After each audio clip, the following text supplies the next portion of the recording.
So where did your musical influences come from? Was it just from listening at home and stuff? Did your parents have music on? And Yeah, my mother was into classical music, and also she's into the shows.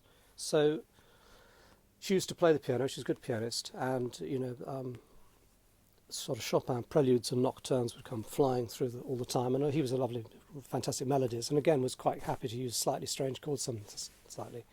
I wasn't quite so keen on the more pianistic stuff, but when it was just the sheer melody was wonderful, I think.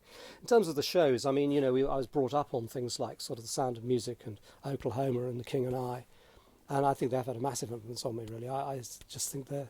Richard Rodgers thinks just it was one of the best composers, just so good at just kind of putting things across and using. He was very happy to use the diminished chords and all the rest of the augmented chords and stuff, which kind of could irritate my fellow writers occasionally, and they tried to weed them out of my composition, but I always managed to slip a couple in.